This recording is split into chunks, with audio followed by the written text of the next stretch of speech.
आपण पाहत आहात रिपब्लिकन वार्ता सुपरफास्ट बातमीपत्र। चला तर जाणून घेऊया दिवसभरातील काही महत्त्वाच्या घडामोडी। नाशिकमध्ये गोदावरीला पूर, प्रशासनाकडून सतर्कतेचे आवाहन, मात्र आपत्ती व्यवस्थापन रामभरोशावर। सलग 2 दिवसांच्या मुसळधार पावसामुळे नाशिक जिल्ह्यातील धरणे भरून वाहू लागली असून गोदावरी नदीला मोठ्या प्रमाणात पाणी सोडण्यात आले आहे। त्यामुळे दुतोंड्या मारुतीसह रामकुंड परिसरातील मंदिरे पाण्याखाली गेली आहेत। जुन्या नाशिकमधील सोमवार पेठेतील जुनावाडा कोसळला, मात्र जीवितहानी टळली। पूर पाहण्यासाठी नागरिकांनी पुलांवर मोठी गर्दी केली होती। आपत्ती व्यवस्थापन मात्र ठिकठिकाणी दिसून आले नाही। स्थानिक नागरिकांनी गोदाघाटचे आपत्ती व्यवस्थापन रामभरोशावर आहे का, असा सवाल उपस्थित केला। नागरिकांनी प्रशासनाने तातडीने योग्य उपाययोजना कराव्यात अशी मागणीही केली आहे। पाहुयात पुढील बातमी। नांदगावच्या पूर्व भागात मुसळधार पाऊस, शेतकऱ्यांच्या पिकांचे मोठे नुकसान। नाशिक जिल्ह्यातील नांदगाव तालुक्यातील बोरठाण परिसरात झालेल्या मुसळधार पावसामुळे मका, कपाशी आदी पिकांचे मोठ्या प्रमाणात नुकसान झाले।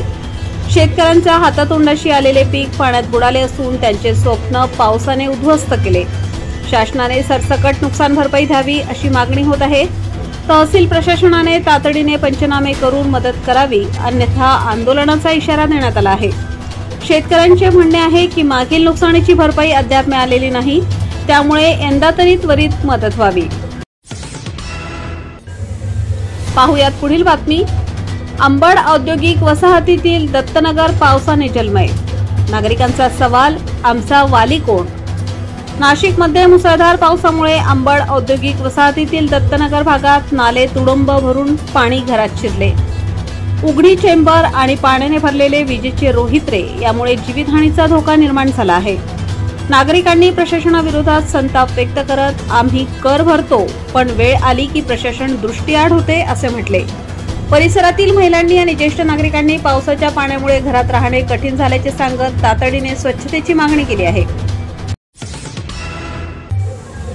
पाहुयात पुढील बातमी। खुलताबाद तालुक्यात मुसळधार पावसाचा हाहाकार, शेतमालाचे मोठे नुकसान। गेल्या रात्री तब्बल 8 तास झालेल्या पावसामुळे खुलताबाद तालुक्यात हाहाकार माजला। घरांच्या उंबरठ्यांपर्यंत पाणी पोहोचले। शेतकऱ्यांच्या पिकांचे प्रचंड नुकसान झाले असून काही घरांमध्येही पाणी शिरले आहे। मात्र या पावसामुळे गिरजा मध्यम प्रकल्पासह तालुक्यातील धरणे भरली असून पिण्याच्या पाण्याचा प्रश्न मिटला आहे। हवामान खात्याने आणखी 2 दिवस जोरदार पावसाचा अंदाज वर्तवला आहे। स्थानिक ग्रामस्थांनी पावसामुळे वाहतूक आणि जनजीवन विस्कळीत झाल्याची व्यथा व्यक्त केली आहे। पाहुयात पुढील बातमी। वळण रस्त्यावर चिखल, किनवट रस्ता बंद, शालेय विद्यार्थ्यांचे हाल। धानकी टेंभुर्धरा पुलाच्या बांधकामादरम्यान मलबा रस्त्यावर टाकल्यामुळे किनवट मार्ग चिखलमय होऊन वाहतूक ठप्प झाली आहे। उमरखेड किनवट बससेवा बंद असल्याने विद्यार्थी शाळा महाविद्यालयात जाऊ शकत नाहीत। नागरिकांनी जबाबदार ठेकेदार व अधिकाऱ्यांवर कारवाई करण्याची मागणी केली आहे। वाहतूक बंद असल्याने शेतकऱ्यांचेही हाल होत असून माल बाजारात नेता येत नाही। पावसाळ्यापूर्वी नियोजन झाले असते तर आजची वेळ आली नसती अशी टीका ग्रामस्थांनी केली आहे। पाहुयात पुढील बातमी। छत्रपती संभाजीनगर ग्रामीण भागात शाळांना उद्या सुट्टी। हवामान खात्याच्या येलो अलर्ट नंतर जिल्हाधिकारी दिलीप स्वामी यांनी 29 सप्टेंबर रोजी ग्रामीण भागातील सर्व शाळा महाविद्यालयांना सुट्टी जाहीर केली आहे। नद्यांनी इशारा पातळी गाठल्यामुळे पूरस्थिती निर्माण होण्याचा धोका असल्याचे प्रशासनाने सांगितले। विद्यार्थ्यांच्या सुरक्षिततेसाठी घेतलेला हा निर्णय पालकांनी स्वागतार्ह म्हटला आहे। मात्र ग्रामीण भागातील शिक्षकांनी सुट्टीनंतर अभ्यासक्रम पूर्ण करण्यासाठी अतिरिक्त तास घ्यावे लागतील असे सांगितले। पाहुयात पुढील बातमी। जायकवाडी धरणाचे सर्व 27 दरवाजे 8 फुटांनी उघडले, गोदावरी खोऱ्यात सतर्कतेचा इशारा। सलग पावसामुळे जायकवाडी धरण पूर्ण क्षमतेने भरले असून सर्व 27 दरवाजे 8 फुटांनी उघडण्यात आले। तब्बल 2,26,000 क्युसेक पाणी गोदावरी सोडण्यात आले आहे।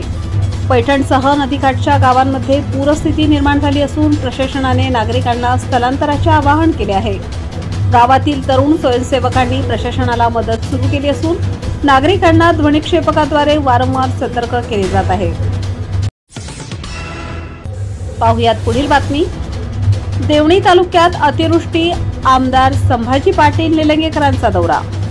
लातूर जिल्ह्यातील देवणी तालुक्यातील सिंदीकामठ, गौंडगाव, विजयनगर, लासोना, धनेगाव येथे झालेल्या अतिवृष्टीमुळे मोठे नुकसान झाले आहे। आमदार संभाजी पाटील निलंगेकर यांनी नुकसानीची पाहणी करून शेतकऱ्यांना धीर दिला। ग्रामस्थांनी शेतमालाचे नुकसान लक्षात घेऊन ओला दुष्काळ जाहीर करण्याची मागणी केली आहे। काही शेतकऱ्यांनी हातावरचे पीक गमावल्याने मुलांच्या शिक्षणाविषयी ही चिंता व्यक्त केली आहे। पाहुयात पुढील बातमी। लिंबा गणेश रस्ता अद्याप दुरुस्त नाही, ग्रामस्थांचा संताप। नेते फोटो काढतात पण काम करत नाही। बीड जिल्ह्यातील लिंबा गणेश ते बोरखेड रस्ता मुसळधार पावसामुळे खचून वाहतूक ठप्प झाली आहे। स्थानिक आमदार व अधिकारी साइट व्हिजिट करून फोटो सेशन करून गेले, मात्र दुरुस्ती सुरू झाली नाही। ग्रामस्थांनी संताप व्यक्त करत फक्त आश्वासन, काम काहीच नाही अशी प्रतिक्रिया दिली। आजारी रुग्णांना दवाखान्यात न्यायचे असेल तर ट्रॅक्टर गाड्यांचा आधार घ्यावा लागतो, असेही ग्रामस्थांनी सांगितले। स्थानिक नागरिकांनी जिल्हा प्रशासनाने तातडीने हस्तक्षेप करावा अशी मागणी केली आहे। पाहुयात पुढील बातमी।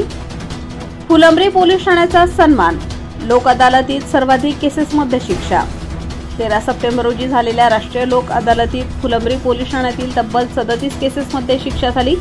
त्यामुळे छत्रपती संभाजीनगर ग्रामीण पोलीस तर्फे फुलंब्री पोलीस ठाण्याला दुसरा क्रमांक मिळाला। अप्पर पोलीस अन्नपूर्णा सिंह यांच्या हस्ते साळवे मॅडम यांना प्रशस्तीपत्र देऊन गौरवण्यात आले। या उपक्रमामुळे पोलिसांबद्दल नागरिकांचा विश्वास वाढल्याचे मत नोंदले गेले। यानंतर पोलीस दलातील इतर ठाण्यांनाही अशा उपक्रमातून प्रेरणा घेण्याचे आवाहन करण्यात आले। तर या होत्या आजच्या काही ठळक घडामोडी। पुन्हा भेटूयात रिपब्लिकन वार्ता सुपरफास्ट बातमीपत्रात। तोपर्यंत आपण पाहत रहा रिपब्लिकन वार्ता Maharashtra. Subscribe now and press the bell icon. Never miss an update.